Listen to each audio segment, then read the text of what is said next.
사도행전 2장 22절에서 42절까지 말씀을 제가 대표로 봉독하겠습니다. 이스라엘 사람들아, 이 말을 들으라. 너희도 아는 바와 같이 하나님께서 나사렛 예수로 큰 권능과 기사와 표적을 너희 가운데서 베푸사 너희 앞에서 그를 증언하셨느니라. 그가 하나님께서 정하신 뜻과 미리 아신 대로 내준 바 되었거늘 너희가 법 없는 자들의 손을 빌려 못 박아 죽였으나 하나님께서 그를 사망의 고통에서 풀어 살리셨으니 이는 그가 사망에 매여 있을 수 없었음이라. 다윗이 그를 가리켜 이르되 내가 항상 내 앞에 계신 주를 배웠음이요 나로 요동하지 않게 하기 위하여 그가 내 우편에 계시도다. 그러므로 내 마음이 기뻐하였고 내 혀도 즐거워하였으며 육체도 희망에 거하리니 이는 내 영혼을 음부에 버리지 아니하시며 주의 거룩한 자로 썩음을 당하지 않게 하실 것이미로다. 주께서 생명의 길을 내게 보이셨으니 주 앞에서 내게 기쁨이 충만하게 하시리로다 하였으므로 형제들아, 내가 조상 다윗에 대하여 담대히 말할 수 있노니 다윗이 죽어 장사되어 그 묘가 오늘까지 우리 중에 있도다. 그는 선지자라. 하나님이 이미 맹세하사 그 자손 중에서 한 사람을 그 위에 앉게 하리라 하심을 알고 미리 본고로 그리스도의 부활을 말하되 그가 음부에 버림이 되지 않고 그의 육신이 썩음을 당하지 아니하시리라 하더니 이 예수를 하나님이 살리신지라. 우리가 다 이 일의 증인으로다. 하나님이 오른손으로 예수를 높이심에 그가 약속하신 성령을 아버지께 받아서 너희가 보고 듣는 이것을 부어주셨느니라. 다윗은 하늘에 올라가지 못하였으나 친히 말하여 이르되 주께서 내 주에게 말씀하시기를 내가 내 원수로 내 발등상이 되게 하기까지 너는 내 우편에 앉아 있으라 하셨도다 하였으니 그런즉 이스라엘 온 집은 확실히 알지니 너희가 십자가에 못 박은 이 예수를 하나님이 주와 그리스도가 되게 하셨느니라 하니라. 그들이 이 말을 듣고 마음에 찔려 베드로와 다른 사도들에게 물어 이르되 형제들아, 우리가 어찌할꼬 하거늘 베드로가 이르되 너희가 회개하여 각각 예수 그리스도의 이름으로 세례를 받고 죄 사함을 받으라. 그리하면 성령의 선물을 받으리니 이 약속은 너희와 너희 자녀와 모든 먼데 사람 곧 주 우리 하나님이 얼마든지 부르시는 자들에게 하신 것이라 하고 또 여러 말로 확증하며 권하여 이르되 너희가 이 패역한 세대에서 구원을 받으라 하니 그 말을 받은 사람들은 세례를 받음에 이날의 신도의 수가 3,000이나 더하더라. 그들이 사도의 가르침을 받아 서로 교제하고 떡을 떼며 오로지 기도하기를 힘쓰니라. 아멘. 네, 오늘 이 시간에는 오늘 새벽에 이어서 베드로의 오순절 설교를 계속해서 살펴보며 함께 은혜를 나누고자 합니다. 베드로의 설교 앞부분, 오늘 새벽에 나눈 말씀은 제자들이 각 나라 방언으로 하나님의 큰 일을 말하자 그것을 사람들이 보고 놀랐죠. 무리들이 놀랐고 그것에 대한 해명으로 이제 설교가 시작합니다. 많은 제자들이 방언을 한 것은 각 나라 방언을 한 것은 선지자 요엘을 통해서 하신 말씀인 요엘 2장 28절에서 32절까지 말씀을 이루시기 위해서 그것이 이루어진 것이다, 성취된 것이다 라고 이야기했습니다. 예언이나 환상, 꿈은 모두 구약시대에는 어떤 특수한 사람에게만 주어지는 하나님의 계시의 방편이었으나 이제 오순절 성령 강림을 기점으로 성령님이 임재한 모든 자에게서 볼 수 있게 되었다. 새로운 시대가 열렸다. 성령의 시대가 시작되었다라고 선포한 것이 베드로 설교의 전반부입니다. 그리고 이 시간에는 베드로 설교의 후반부로서 이제 베드로가 실제로 전하고자 하는 주요 주제로 들어갑니다. 그것은 예수님이 우리의 구원자다, 우리의 메시아다라는 것입니다.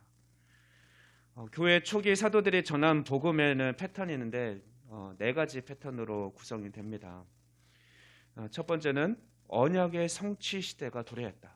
때가 이르렀다는 거죠. 그것을 먼저 이야기하고, 두 번째는 예수님의 사역에 대해서, 예수님의 사역과 죽음, 또한 부활 승리하시고 승천하셔서 하나님의 우편에 앉으셨다라는 것과, 세 번째는 메시아에 대한 구약의, 오늘 같은 경우는 베드로 같은 경우는 시편 말씀을 인용하는데요.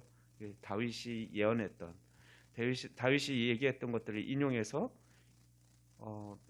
메시아, 다윗의 후손에서 메시아가 올 것이라는데 바로 예수님이 그 메시아이다라고 이야기합니다. 그리고 마지막으로 네 번째로는, 그러니까 너희는 회개하라, 회개하고 구원을 받으라, 이렇게 선포하는 것이 사도들이 전한 복음의 패턴입니다. 오늘 베드로 설교도 이 패턴으로 이루어집니다. 예수님이, 베드로는 앞서 말씀드린 대로 시편 말씀을 인용해서 예수님이 메시아이심을 선포하고 있습니다. 그래서 예수님은 하나님의 예정에 따라서 너희가 죽이지 않았어도 십자가에 달려 들어갔을 것인데 너희들은 무죄한 자의 손을 빌려서 예수님을 십자가에 못 박았다. 그러나 하나님은 그냥 죽음 가운데 내버려 두지 않으시고 다시 살려주셨다. 그래서 하나님 우편에 앉아 계셨고, 이렇게 죽음을 정복한, 죽음도 이기신 유일한 분이 다윗의 후손인 예수님이기 때문에 바로 예수님이 메시아이다. 그러므로 회개하고 구원을 받으라고 선포한 것이 오늘 베드로 사도가 전한 설교의 후반부 내용입니다. 되게 길게 읽었는데 이렇게 간단히 요약하면 바로 베드로가 많은 무리들에게 복음을 전한 내용입니다. 근데 저는 이 시간에는 베드로의 설교, 복음을 들은 사람들의 반응에 초점을 두고 오늘 본문을 함께 상고해 보고자 합니다. 베드로의 설교를 들은 그 무리들의 첫 번째 반응은 마음의 찔림입니다. 37절 말씀 보면 그들이 이 말을 듣고 마음에 찔렸다고 기록하고 있습니다. 마음에 찔린다는 것은 날카로운 칼로 배임을 당한 것과 같다라는 뜻입니다. 여러분도 설교 말씀을 들을 때나 또는 말씀을 개인적으로 읽고 묵상할 때 이런 찔림을 경험한 적이 있으신지요? 히브리서 4장 12절 말씀 보면 하나님 말씀이 좌우에 날선 어떤 검보다도 예리하다라고 말씀하십니다. 하나님의 말씀은 살아있고 활력이 있어 좌우에 날선 어떤 검보다도 예리하여 혼과 영과 및 관절과 골수를 찔러 쪼개기까지 하며 또 마음의 생각과 뜻을 판단하나니. 우리는 말씀을 들을 때 날카로운 칼로 찌르는 것 같은 역사가 일어나서 성령님께서 우리의 영혼을 뒤흔들어 놓는 것을 경험한 적이 있을 것입니다. 또 그렇게 경험해야 합니다. 이것은 하나님께서 우리의 생각과 마음을 세상의 것과 분리시켜는, 이게 도려내주는, 썩은 것을 도려내주는 그런 시간이기 때문에 당연히 우리는 찔림을, 뭔가 불편함을 하나님의 말씀을 대할 때 느끼게 되는 것이죠. 하나님 앞에서 내가 벌거벗은 것처럼 내 생각과 내 마음이 다 드러나는 것입니다. 가끔 박재우 목사님, 담임 목사님께서 말씀하시듯이 우리는 말씀 들을 때 좀 당황하곤 하죠. 저 설교 혹시 나 들으라고 하는 거 아니야? 목사님이 어떻게 내 생각, 내 행동을 알고 그 말씀을 전하실까? 혹시 구역장이, 아니면 혹시 남편이 목사님한테 얘기했나? 이렇게 생각하면서 오해를 하죠. 그러나 그렇지 않습니다. 이것은 방금 말씀드린 것처럼, 방금 읽어드린 히브리서 말씀처럼 하나님의 말씀이 살아 역사하기 때문이고, 또 말씀을 들을 때 이렇게 반응하는 것이 그리스도인으로서, 내주하시는 성령님을 모신 자로서 당연한 반응인 것입니다. 우리는 말씀 앞에 찔림이 있어야 되는 거죠. 베드로의 설교를 들은 사람들은 성령을 모독하고 거슬렀던 것이 생각나서 찔렸고, 그죠? 저 술 취한 거 아니야? 방언하는 사람들에게 그렇게 말했었거든요. 그것이 찔렸고, 또 무엇보다도 베드로가 복음을 전한 대로 그럼 메시아를 우리가 죽인 거야? 라고 하면서 찔렸던 거죠. 물론 그들은 그동안은 예수님을 자기들이 죽였다고 생각하지 않았죠. 더군다나 사실 모여있는 많은 무리들은 이방 땅, 다른 나라에서 사는 사람들이 대부분이었고 절기 때문에 물론 오긴 왔지만 대부분 예수님이 십자가 달려 돌아갔을 때 그 자리에 없었던 사람들이 더 비율상으로 많았을 것입니다. 그러나 베드로는 분명히 너희가 예수님을 십자가에 못 박았다, 너희가 예수님을 죽였다라고 이야기했고 그 찔림이 자기들의 찔림이 된 거죠. 그래서 그들은 깜짝 놀랐던 것입니다. 이 메시지는 사실 오늘날 우리들에게도 동일하게 적용됩니다. 2000년 전에 십자가에 죽으신 예수님은 그 당시 제사장이나 빌라도 로마 병정이 아닌 바로 내가 예수님을 십자가에 못 박은 것입니다. 여러분은 이런 이 음성을 들었습니까? 또는 이런 찔림이 있었습니까? 그들에게는 있었습니다. 혹시 아직 이런 음성을 듣지 못했다면 오늘 함께 예배를 드리는 이 시간에 있기를 원합니다. 우리는 모두 십자가 앞에 서야 합니다. 예수님은 오늘도 분명히 우리에게 말씀하고 계십니다. 네가 나를 십자가에 못 박았느니라. 나는 너를 위해 십자가를 졌느니라. 우리는 이 경험이 있어야 합니다. 그래야만 우리가 예수 그리스도와 함께 죽고 또 함께 살아나는 능력 있는 그리스도인, 확신에 찬 그리스도인이 됩니다. 왜 많은 그리스도인들이 하나님을 주로 고백하고 또 찬양하고 또 성령님과 동행한다고 하면서도 능력 없는 삶을 살아가고 있습니까? 그것은 자기가 죽는 경험이 없었기 때문입니다. 마가복음 8장 34, 35절 말씀 보면 예수님은 제자들에게 이렇게 말씀하십니다. 무리와 제자들을 불러 이르시되 누구든지 나를 따라오려거든 자기를 부인하고 자기 십자가를 지고 나를 따를 것이니라. 누구든지 자기 목숨을 구원하고자 하면 잃을 것이요 누구든지 나와 복음을 위하여 자기 목숨을 잃으면 구원하리라. 이 말씀은 예수 그리스도의 십자가에서 우리가 죽음을 경험하지 않고서는 진정한 구원과 부활이 없다는 것입니다. 우리는 침례 방식으로 세례를 받지는 않지만 세례가 그런 의미입니다. 물에 푹 잠기는 세례는 나는 죽었다, 이제 죽은 거죠. 그런데 다시 이제 인도 세례 집례자에서 이제 다시 물 위로 나오죠. 그러면 다시 살았다. 그리스도로 인해서 나는 이미 죄로 인해서 죽을 수밖에 없는 존재였고 이미 사망 가운데 있었지만 예수님의 인해서 나는 다시 살아났다. 이렇게 고백하는 거죠. 이런 고백이 날마다 있을 때 주님 오늘도 살아가게 하셨군요. 내가 사는 것은 내가 사는 것이 아니라 그리스도를 믿는 그 믿음으로 사는 것입니다. 내가 그리스도인에서 다시 살아났고 그 삶을 사는 겁니다. 그러니 내 뜻대로 살지 않고 주인으로 모신, 왕으로 모신 예수님의 뜻대로 살겠습니다. 이런 고백이 날마다 있을 때 우리는 그 은혜 가운데 잠겨서 살아갈 수 있는 것입니다. 베드로의 설교를 들은 사람들의 두 번째 반응은 어찌할꼬입니다.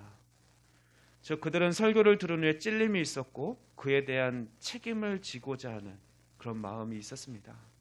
성령님의 역사는 이런 대가를 치르고자 하는 책임을 지고자 하는 자들에게서 역사하십니다. 대가를 치르지 않는 값싼 감상주의 은혜와 또는 십자가의 고난을 거부하는 구원, 부활의 그런 축복만 받으려는 태도를 가진 자들에게는 성령님의 역사가 일어나지 않습니다. 여러분은 설교 말씀을 들을 때 어찌할꼬, 어찌하지? 어떻게 해야지? 이런 반응을 보이시며 말씀을 듣고 있습니까? 예수님을 만난 베드로가 주여 나를 떠나소서 나는 죄인으로서이다 라고 고백했던 것처럼 우리는 다시 주님을 처음 만난 때를 기억하면서 늘 두 손 들고 나아가면서 기도를 드려야 합니다. 주님, 나는 주님을 사랑하고 주님을 위해 산다고 그렇게 고백했지만 내 안에 아무것도 없습니다. 위선뿐입니다. 형식뿐입니다. 내 영혼은 갈급합니다. 가물어 메마른 땅과 같이 되었습니다. 내가 껍데기뿐인 그리스도인입니다. 주여 어찌하면 좋습니까? 이렇게 가난한 심령으로 주님 앞에 나가야 할 겁니다. 베드로의 설교를 들은 사람들의 통회와 자복, 우리가 어찌할꼬라는 질문 앞에 베드로는 38절과 같이 대답합니다. 베드로가 이르되 너희가 회개하여 각각 예수 그리스도의 이름으로 세례를 받고 죄사함을 받으라. 그리하면 성령의 선물을 받으리니. 베드로는 먼저 회개를 촉구했습니다. 회개 없는 구원은 없습니다. 회개 없는 성령의 임재도 없습니다. 고통 없는 부활, 고통 없는 영광이 없듯이 회개 없는 그런 새 생명의 시작, 그것은 구원도 성령도 아닙니다. 가끔 부흥 집회 이런 데 인도자의 강요에 따라서 기도해라 그러면서 예수님을 영접하거나, 또는 그 분위기에 휩쓸려서 또 회개하라니까 회개하고, 옆에서 막 눈물 흘리면서 기도하니까 나도 괜히 눈물을 짜내면서 기도했다고 해서 우리가 회개하고 변한 것이 아니죠. 어찌할꼬 하면서 통회하고 자복하는 회개가 있을 때 그것이 진정한 회개인 것입니다. 그리고 이어서 베드로는 예수 그리스도의 이름으로 세례를 받으라고 했습니다. 회개는 돌이키는 거죠. 회개는 방향을 180도 전환해서 하나님께로 향하는 것입니다. 죄를 뒤로한 채 하나님께로 나아가는 것이죠. 그냥 잘못만 인정했다고, 잘못했어요 라고 인정했다고 해서 회개가 되는 게 아니라, 회개란 그 자리에 머무르지 않고 하나님을 향해서 걸어가야 합니다. 계속해서 걸어가는 것이 회개죠. 그렇다면 세례는 무엇입니까? 앞서 침례를 말씀드렸는데 그리스도와 함께 죽는 것입니다. 죽지 않으면 세례는 이루어진 게 아닙니다. 나를 죽여야 하는 것이죠. 내 죄와 육체가 십자가에 죽는 경험을 하는 것이 세례입니다. 죽지 않으면 절대로 다시 살아날 수가 없죠. 죽어야 다시 살아나는 건데, 그죠?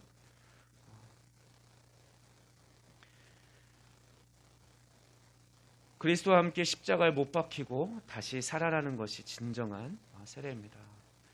그런데 우리가 이 말씀 38절 말씀을 볼 때 주목해야 될 것은, 베드로가 여기서 회개하여 세례를 받으라고 하면서 각각이라는 말을, 그런 표현을 씁니다. 이것은 구원이 개인적인 것이기 때문에 그렇습니다. 따라서 세례도 개인적인 것입니다. 아내가 세례를 받았으니까 남편도 자동적으로 구원을 받거나, 또는 부모님이 세례를 받고 구원받았으니까 자녀가 자동적으로 구원받는 것이 아닙니다. 우리의 세례는 각각 자신의 결단과 각각의 믿음이 필요한 것입니다. 베드로는 이렇게 회개하고 세례를 받으면 두 가지를 받게 될 것이라고 이야기합니다. 다시 38절을 보면 하반절에 죄사함을 받으라. 회개하고 세례를 받아서 죄사함을 받으랍니다. 죄사함을 받게 되고, 또한 성령의 선물을 받으리니라고 합니다. 회개하고 세례를 받으면 죄사함과 성령을 선물로 받는다고 선포한 것이죠. 그러므로 우리가 선포할 복음의 메시지도 간단한 것입니다. 베드로가 선포한 것, 예수님을 옆에서 오랫동안 지켜보고 가르침을 받았던 사도들이 전한 복음도 선명하고 분명합니다. 군더더기가 있는 것이 아니라 상대방을 설득하는 게 아니죠.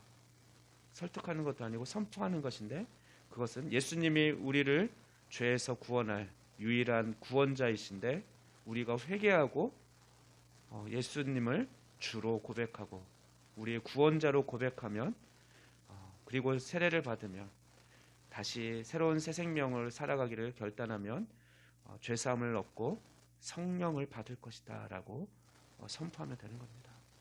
우리는 늘 두렵고 떨림으로 이런 대답할 것을 마음에 품고 살아가다가 성령님께서 말씀하게 하시는 때에 담대하게 선포해야 할 것입니다.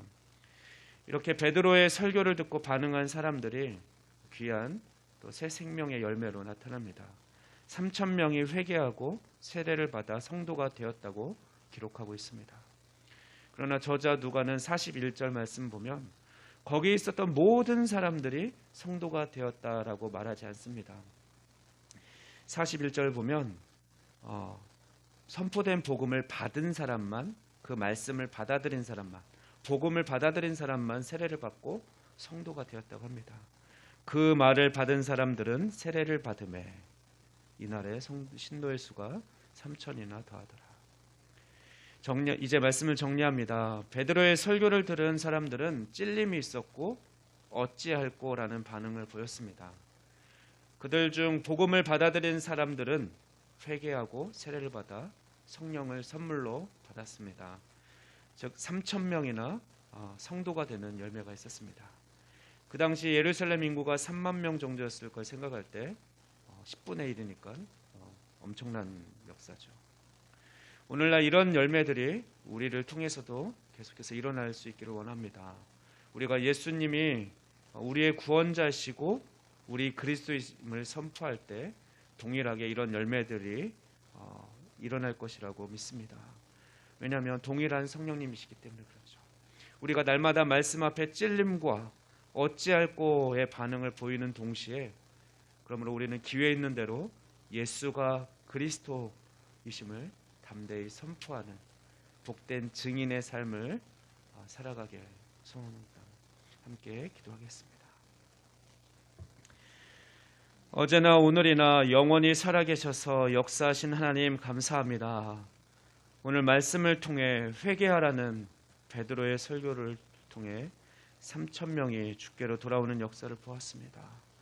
주님, 초대교회에 나타난 구원의 역사가 오늘날 우리를 통해서도 또는 이 세대 가운데서도 다시금 나타나길 소망합니다.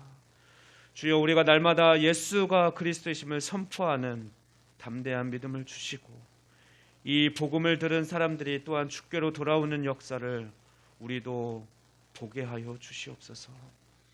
우리를 주님의 증인으로 사용하여 주시고 영광받아 주시옵소서. 우리와 늘 함께 하시는 우리 주 예수 그리스도의 이름으로 기도하옵나이다. 아멘.